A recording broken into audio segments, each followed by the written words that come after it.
CIHT, we are a thriving professional institution, over 14,000 members and growing, 80 corporate partners, very influential with government. I think it's recognised that we're moving towards a transportation system where we're sharing vehicles, making more efficient use of the vehicles that are available to us, increasingly connected, increasingly automated, and moving towards low emission platforms to addressing the air quality concerns that we have at present. The Gateway project, GATE, means the Greenwich Automated Transport Environment. From a local authority point of view, our interest in connecting autonomous vehicles is twofold. First, we want to understand how they can help us improve the mobility services we deliver to our citizens, and two is understand the urban design and urban planning implications.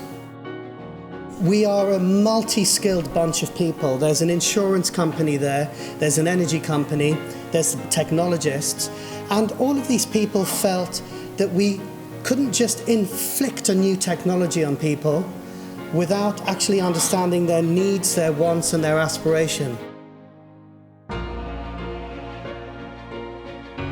There are only three questions that we have to ask about how do you make autonomy work. Where am I in the world? What's around me? Is it roads? Is it cats and dogs? Is it footpaths? Is it people? And then what do I do next? So it's quite a simple subset of problems, and the answers are even easier. There's only two answers. If you're driving a car, you can either go faster or slower, or you can go left or righter. In Greenwich, we don't see connecting autonomous vehicles competing against the existing public transport offer we have, because we don't think that they can beat in efficiency the London Underground, but we see them as complementing the existing public transport offer we have and increasing accessibility in those areas of the borough that today are less well served by public transport offers. Sky came up with the key question, which is what happens when you put your mum in a driverless car? But it could also be a single-person vehicle that breaks off from that big bus and delivers you right to your door.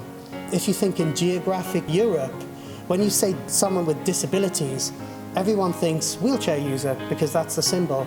That's a really small amount. The biggest number is people who cannot walk without aid for long distances, and that could be most of us.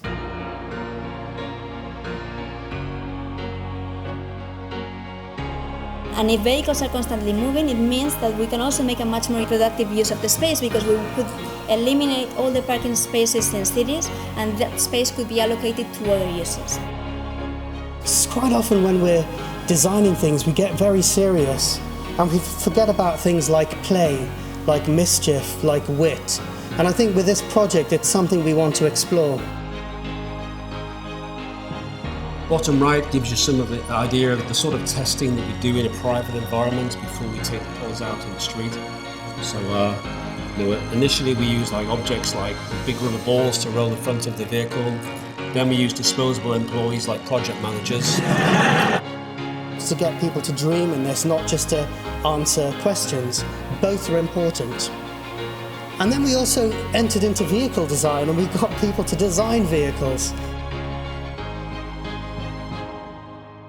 And a lot of these systems are coming in now that learn about the environment, learn about the objects, and they teach themselves. So overnight our systems dream. They dream about the data they've seen during the day, and they upgrade their program.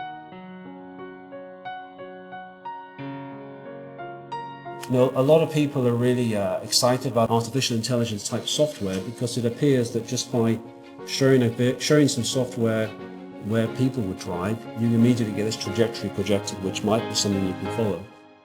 We wanted to address people's hopes and their fears. And we think this is underpinning what could be a revolution rather than an evolution in our transport system. But we need to do these tests. We need to test in the real world and understand how these technologies mix with pedestrians, with cyclists, but with also with buses, with the tubes, with trains. And Greenwich gives us an opportunity to do that, and so we're working really hard in creating Greenwich as that test environment in which we can understand how automated and connected vehicles can improve mobility in our cities.